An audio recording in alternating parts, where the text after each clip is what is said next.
USCIS ने finally EB2 NIW के criteria को मजीद स्ट्रीमलाइन कर दिया है 15 जनवरी 2025 में। इमिग्रेशन पॉलिसी की डिफरेंट इंटरप्रिटेशंस होती हैं। ये जो बेसिकली चेंजेस आए हैं ये क्या हैं बेसिक तो चूँकि हम 11 साल से इंडस्ट्री के अंदर हैं और ऑस्ट्रेलिया, कनाडा, अमेरिका और मुख्तलिफ इमिग्रेशन की पॉलिसीज़ को डेली बेसिस पे हम रिव्यू कर रहे हो कि एक EB2 है और एक NIW है। तो EB2 की जो डेफिनेशन पहले भी उन्होंने वेबसाइट पर बड़े क्लियरली मेंशन की हुई थी कि जिसके पास एडवांस डिग्री है या एक्सेप्शनल एबिलिटी है तो वो दोनों ही लोग एलिजिबल हैं EB2 के लिए। ये जो प्रोसेसिंग टाइम पहले 3 से 6 महीने के दरमियान होता था पिटिशन अप्रूवल का, अब वो तकरीबन 13 मंथ्स में से भी ज़्यादा पे चले गया था एडवांस क्राइटेरिया के अंदर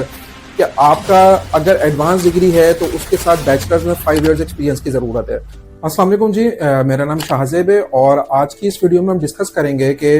यूएससीआईएस ने फाइनली EB2 NIW के क्राइटेरिया को मजीद स्ट्रीमलाइन कर दिया है 15 जनवरी 2025 में। अच्छा जी, इसमें हम डिस्कस ही करेंगे कि जो सोशल मीडिया के ऊपर एक हाइप क्रिएट हो जाती है और मल्टीपल मैसेजेस आने शुरू हो जाते हैं, लोगों के स्टेटस से अंदाजा होना शुरू हो जाता है कि एक क्यूरियोसिटी लोगों के अंदर जो क्रिएट हो जाती है और डिस्पर्स लोग हो जाते हैं कि बेसिकली क्या चेंजेस आए हैं। और क्योंकि हर एक इमिग्रेशन पॉलिसी की डिफरेंट इंटरप्रिटेशंस होती हैं तो लोग बिल्कुल जो एक्सपर्ट्स होते हैं उनसे एडवाइस लेने की कोशिश करते हैं कि ये जो बेसिकली चेंजेस आए हैं ये क्या हैं बेसिकली। तो चूंकि हम 11 साल से इंडस्ट्री के अंदर हैं और ऑस्ट्रेलिया, कनाडा, अमेरिका और मुख्तलिफ इमिग्रेशन की पॉलिसीज़ को डेली बेसिस पे हम रिव्यू कर रहे होते हैं, तो उस एतबार से जब ये कि हमारे पास न्यूज़ आई और इसको हम जब हमने डिटेल में देखा तो सोचा कि इस हवाले से एक वीडियो बनाई जाए। अच्छा, बेसिकली ये एक पॉलिसी मैनुअल अपडेट आया है और एक इन्होंने अपनी पॉलिसी के अंदर अपडेट जो लेकर आए हैं उनको ये इन्होंने इसमें किया ये है बेसिकली कि पॉलिसीज को उन्होंने स्ट्रीमलाइन मजीद कर दिया। उसकी वजह क्या थी कि दो चीज़ों को अलग अलग समझने की इसमें ज़रूरत है कि एक EB2 है और एक NIW है। तो EB2 की जो डेफिनेशन पहले भी उन्होंने वेबसाइट पर बड़े क्लियरली मेंशन की हुई थी कि जिसके पास एडवांस डिग्री है या एक्सेप्शनल एबिलिटी है तो वो दोनों ही लोग एलिजिबल हैं EB2 के लिए। लेकिन जब बात हो रही थी NIW के हवाले से कि नेशनल इंटरेस्ट को हम कैसे एवेलुएट करें, कैसे हम उसको नेशनल इंपॉर्टेंस में जाहिर करें कि वो हमारी पिटिशन अप्रूव करें केस ऑफिसर्स, तो इस हवाले से बहुत इंपॉर्टेंट अपडेट्स उन्होंने उसमें मेंशन किए अपने मैनुअल के अंदर। और यूएससीआईएस ने इंटरेस्टिंगली और सरप्राइजिंगली बड़ा इन्होंने अपनी पॉलिसी में जो अपडेट किया वो मुख्तलिफ एग्जाम्पल्स के थ्रू किया है। तो सबसे पहले तो एक ब्रेकिंग न्यूज उन तमाम लोगों के लिए है जो इस पॉलिसी के हवाले से ये सुनना चाह रहे थे कि इस पॉलिसी के अंदर मेजर चेंजेस क्या आए हैं या आया हमें अब हमारे लिए इमिग्रेशन की पॉलिसी इजी हो गई है या डिफिकल्ट हो गई है। तो उन लोगों के लिए सबसे बेहतर रिस्पॉन्स ये है कि ये पॉलिसी में कोई मेजर अपडेट नहीं आया है। उसकी मेजर वजह यह है कि जो पहले यूएससीआईएस के पास वर्क फ्लो होता था वो बहुत लिमिटेड होता था, लेकिन अब हर आने वाले टाइम पर एप्लीकेशंस बहुत तेजी से सबमिट हो रही हैं यूएससीआईएस में और अल्टीमेटली यूएससीआईएस ने इस चीज़ को मद्देनजर रखा कि पॉलिसी को उनको स्ट्रीमलाइन करना बहुत ज़रूरी हो गया है। उसकी वजह यही है कि जब ये नंबर ऑफ एप्लीकेशंस बढ़ती जा रही हैं तो बहुत सारे हमारे क्लाइंट्स हैं, बहुत सारे और जो वर्ल्ड के अंदर एप्लीकेशंस जिन्होंने EB2 की सबमिट की हुई हैं वो उनको देखने में ये आ रहा है कि ये जो प्रोसेसिंग टाइम पहले 3 से 6 महीने के दरमियान होता था पिटिशन अप्रूवल का, अब वो तकरीबन 13 मंथ्स में से भी ज़्यादा पे चले गया। अब जब 13 महीने से ज़्यादा पे चले गया वो प्रोसेसिंग टाइम, तो डेफिनेटली हर क्लाइंट जो है वो अपने लिहाज से उसको देख रहा होता है, उनकी अपनी प्लानिंग होती है, उनकी अपने करियर प्लानिंग होती है कि वो कहीं स्टक तो नहीं हो गए बेसिकली। लेकिन जब ये नंबर ऑफ एप्लीकेशंस हर आने वाले मंथ के अंदर यूएससीआईएस में इंक्रीज होती जा रही हैं तो उस एतबार से ज़्यादा यूएससीआईएस को ये अपना डिसीजन लेना पड़ा कि वो उन एप्लीकेशंस को किसी तरीके से कट डाउन करें जो नॉर्मली लोग खुद से केस एक तो सबमिट कर रहे हैं और इसके अलावा जो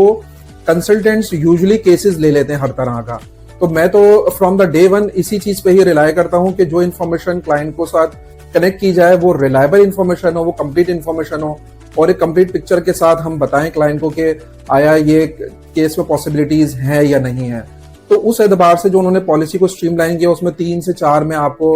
जो उसके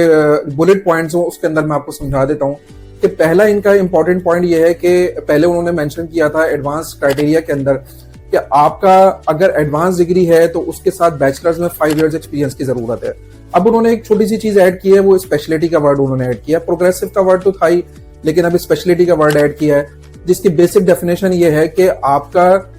एक्सपीरियंस आपके एजुकेशन के साथ रेलिवेंट होना जरूरी है। और आपका एंडेवर भी उसके साथ रेलेवेंट होना जरूरी है। उसके लिए उन्होंने मुख्तलिफ एग्जाम्पल्स भी दी। उसके लिए उन्होंने एक बेकर्स की एग्जाम्पल भी दी कि लेट्स से अगर आपने पीएचडी किया हुआ और अगर आप समझते हैं कि मैं पीएचडी की इक्विवेलेंसी ले लूंगा, लेकिन एंडेवर ये प्रपोज कर रहा हूं कि मुझे बेकरी वहां पर अमेरिका के अंदर खोलनी है,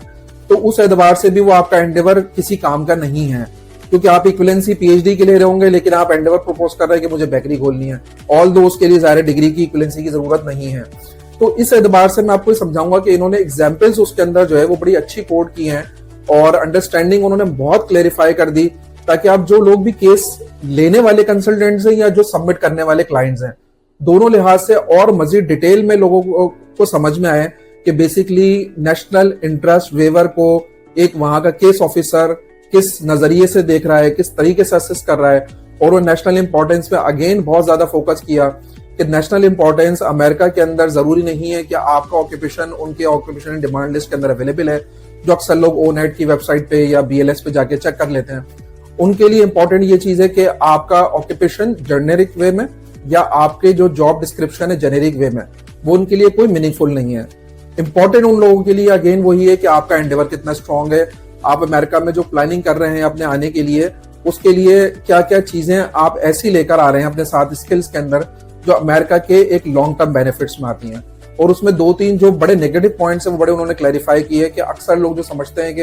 एज एन एंटरप्रेन्योर जो अप्लाई कर रहे हैं कि हम ये वहां पर जॉब क्रिएशन कर सकेंगे, तो ये बहुत नेगेटिव पॉइंट है मेंशन करने के लिए कि हम जॉब क्रिएट करेंगे, क्योंकि वो उनके नेशनल इंपॉर्टेंस के अंदर नहीं है। हमें ये बताना है कि अगर हम रिन्यूएबल एनर्जी के अंदर कुछ काम करने जा रहे हैं तो रिन्यूएबल एनर्जी की वहां पर इंपॉर्टेंस क्या है, हमें ये चीज डिफाइन करनी पड़ेगी। और अगर हम एक्सपीरियंस की बात कर रहे हैं तो एक्सपीरियंस में सबसे नेगेटिव थिंग ये है कि हम अपने नेशनल इंपॉर्टेंस में बताते हैं कि वहां पर हमारी इंडस्ट्री से रिलेटेड जॉब्स बहुत ज्यादा अवेलेबल हैं, तो उस कंडीशन के अंदर समझे आपका जो रिक्वेस्ट फॉर फर्दर एविडेंसेस आना ही आना है। तो इन्होंने कुछ पॉलिसी में चेंज किया। और एक लास्ट थिंग वो ये है कि वो हर एक क्राइटेरिया को सेपरेटली जज करेंगे। अब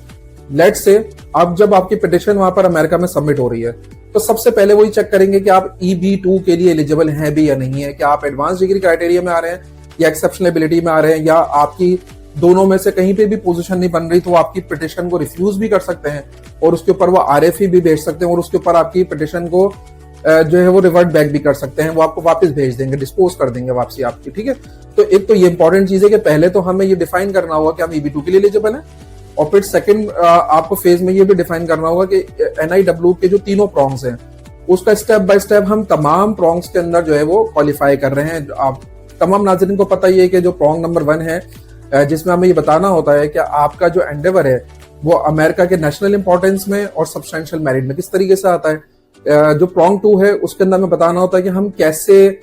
बेनिफिशियल हैं, कैसे हम वेल पोजिशन हैं उस एंडेवर के लिए, क्योंकि वेल पोजिशन का मतलब ये कि आपके पास उस एंडेवर की स्किल्स मौजूद हैं, एजुकेशन मौजूद है, आपने कोई हैंड्स ऑन वर्क किया हुआ है, आपके पास कोई मल्टीपल एविडेंसेस मौजूद है उस फील्ड से, उस इंडस्ट्री से रिलेटेड। और फाइनल स्टेप के अंदर हमें नेशनल इंपॉर्टेंस बतानी है कि ऑन बैलेंस वो आपको क्यों एग्जाम करे आपके लेबर सर्टिफिकेशन को। तो जब यहाँ पर बात आती है तो बहुत सारे लोग जो है वो लेबर सर्टिफिकेशन के को एग्जाम करने के लिए अमेरिका का डाटा पब्लिश करते हैं, जो कि हम लोग भी करते हैं अपनी पिटिशंस के अंदर, और उसके बाद ये एक बेहतर अंदाज में पिटिशन क्रिएट हो सकती है। तो बहरहाल अल्टीमेटली पूरी अपडेट्स का उनका मतलब ये है, उनका ऑब्जेक्टिव ये था कि जो बेतुकी की एप्लीकेशन सबमिट कर रहे हैं बेसिकली, कि वो एप्लीकेशन सबमिट ना हो, क्लैरिटी हो, कंसल्टेंट्स को भी क्लैरिटी हो, जो क्लाइंट्स हैं, जो पिटिशन है, जो सेल्फ पिटिशनर्स अपना केसेस सबमिट कर रहे हैं, उनके अंदर क्लैरिटी हो कि किस तरह का केस के लिए वो एलिजिबल है और किस तरह का केस वो सबमिट कर सकते हैं। बाकी मैं जो उसकी पॉलिसी मैनुअल है वो मैं कमेंट्स में भी डाल देता हूं और वो मैं पब्लिश भी कर देता हूं यूट्यूब पे और अपने सोशल मीडिया पे, ताकि आप जो मैंने आपको क्लैरिटी दी है, जो मैंने आपको समरी बताई है, उस एतबार से भी आप उस पॉलिसी को अगर पढ़ना चाहें उस समरी को तो आप लोग पढ़ सकते हैं।